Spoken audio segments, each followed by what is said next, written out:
இன்றைக்கி நம்ம என்ன பார்க்க போகிறோம் அப்படின்னு பார்த்தீங்கன்னா, ஸ்கூலில் லஞ்ச் கொடுத்து விடுறதுக்காக நான் கொஞ்சம் திங்ஸ்லாம் எப்போவுமே வாங்கி வச்சுருப்பேன். அது எல்லாமே இப்போ தீர்ந்து போய் நான் ரீஸ்டாக் பண்ண போகிறேன். அப்படி நான் என்னென்ன திங்ஸ்லாம் வாங்கி வச்சுருக்கிறேன் அப்படின்னு தான் உங்களுக்கு காமிக்க போகிறேன். இது ட்ரை கிரேப்ஸு. கண்டிப்பாக ட்ரை கிரேப்ஸ் வீட்டில் எப்போவுமே இருக்கிற மாதிரி பார்த்துக்கோங்க, ரொம்ப நல்லது.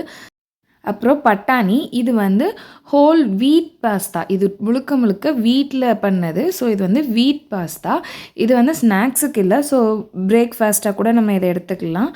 அதுக்கப்புறம் பார்த்திங்கன்னா, இது அவல். அவல் ரெட் அவல் தான் நான் யூஸ் பண்ணுவேன். ஏன்னா ஒயிட் அவலை விட ரெட் அவல் ரொம்ப நல்லது. அதனால் நான் ரெட் அவல் வாங்கி வச்சுருக்கிறேன். இதுவுமே நான் ஸ்கூல் ஸ்நாக்ஸ்க்கே கூட நான் அவலும் கொஞ்சம் பாலும் மட்டும் ஊற்றி கொடுத்துட்டு சர்க்கரை தனியாக கொடுத்துடுவேன். அப்புறம் கேஷ்யூஸ்.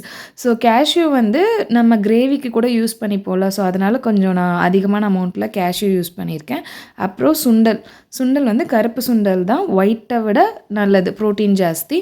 அதுக்கப்புறம் பயறு. பயறு அவிச்சும் சாப்பிடலாம். நான் அடிக்கடி பயறு தோசை பண்ணுவேன். அதனால் பயறு தோசை. அப்புறம் யூஷுவலாக இருக்கிற நட்ஸில் நான் பிஸ்தா வாங்கியிருக்கிறேன். அதுக்கப்புறம் இது பீனட். இந்த பீனட் உங்களுக்கு ஹாஃப் ரோஸ்டடில் தான் இருக்கும். இது நான் 2 பேக்கெட் வாங்கியிருக்கிறேன். எதுக்குன்னா, பீனட் நம்ம இதை ரோஸ்ட் பண்ணியும் நம்ம சாப்பிட்டுக்கலாம். இல்லைனா இதை ஒரு கைப்பிடி மட்டும் எடுத்து நீங்கள் குக்கரில் போட்டு ஒரு 4-5 விசில் எடுத்திங்கன்னா நல்லா அவிச்ச கடலை மாதிரி ரெடி ஆகிடும். ஈவினிங் ஸ்நாக்ஸாகவும் சரி, இல்லை ஸ்கூலுக்கு ஸ்நாக்ஸாகவும் சரி, அது பீனட் ரொம்ப பெட்டர் சாய்ஸாக இருக்கும். அப்புறமா ஆல்மண்ட் வீட்டில் எல்லாருமே சாப்பிடுவோம்.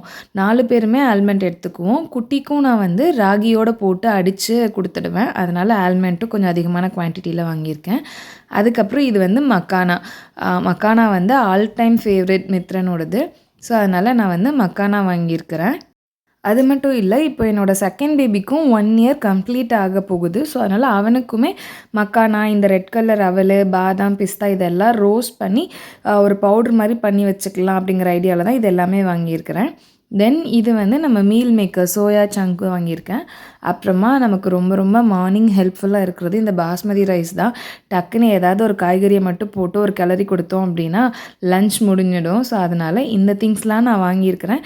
நீங்கள் ஏதாவது எக்ஸ்ட்ரா ஸ்நாக்ஸ்க்கு இதெல்லாம் கொடுத்தா நல்லா இருக்கும் அப்படின்னு உங்களுக்கு ஏதாவது ஐடியா இருந்ததுன்னா கண்டிப்பாக என் கூட கமெண்ட்டில் ஷேர் பண்ணிக்கோங்க. எனக்கு ரொம்ப யூஸ்ஃபுல்லாக இருக்கும்.